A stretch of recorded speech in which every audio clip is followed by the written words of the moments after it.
মুর্শিদাবাদের ফারাক্কার রাজনৈতিক পরিস্থিতি উত্তপ্ত হয়ে উঠেছে তৃণমূল বিধায়ক মনিরুল ইসলামের এক বিতর্কিত মন্তব্যের জেরে।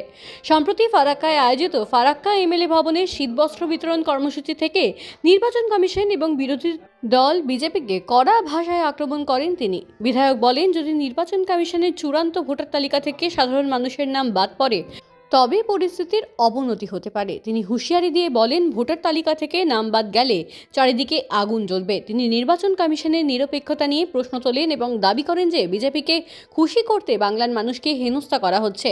বিজেপি নেতা জ্ঞানেশ কুমারকে বিজেপির দালাল বলে সম্বোধন করে তিনি বলেন, তালিকায় কারচুপি হলে তার ফল ভালো হবে না। আক্রমণাত্মক ভঙ্গি ও মন্তব্য বক্তৃতার এক পর্যায়ে মনিরুল ইসলামকে বেশ আক্রমণাত্মক ভঙ্গিতে দেখা যায়। তিনি বলেন, লড়াই করে মরাই সার্থকতা। এছাড়া নির্বাচন কমিশনের কর্মকর্তাদের পদত্যাগের দাবি করে তিনি তাদের গাদ্দার ও বেঈমান বলে কটাক্ষ করেন। মমতা বন্দ্যোপাধ্যায়ের হাত শক্ত করার আহ্বান জানিয়ে তিনি বলেন, বাংলার সম্প্রীতি ও উন্নয়ন বজায় রাখতে তৃণমূলের পাশেই থাকতে হবে। এদিনের অনুষ্ঠানে কম্বল বিতরণে মানুষের জনসমাগম লক্ষ্য করা যায়। এদিন বিধায়ক মনিরুল ইসলাম এলাকার সাধারণ মানুষের মধ্যে কম্বল বিতরণ করেন। অনুষ্ঠানে প্রচুর মানুষের ভিড় লক্ষ্য করা যায়।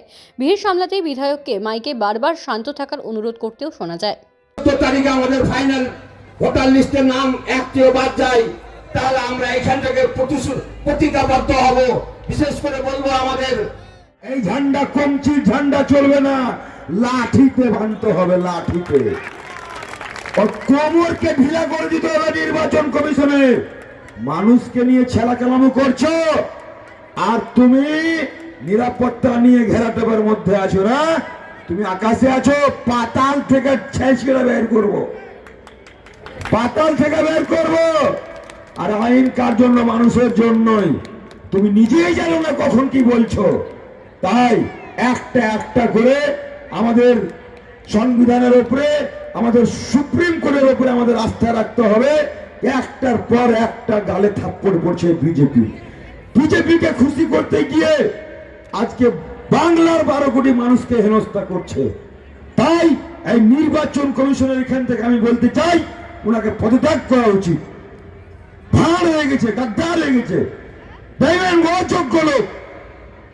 তাই সামনে দিনে আপনারা প্রস্তুত থাকুন, নিজে বাঁচার জন্য এবং আগামী প্রজন্মকে বাঁচাবার জন্য।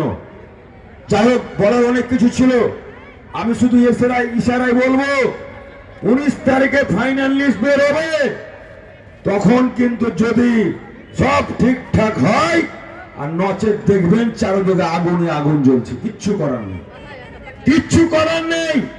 এই ধুক ধুক করে মরার চাইতে লড়াই করা মরা আমি মনে করি জীবনের সার্থক।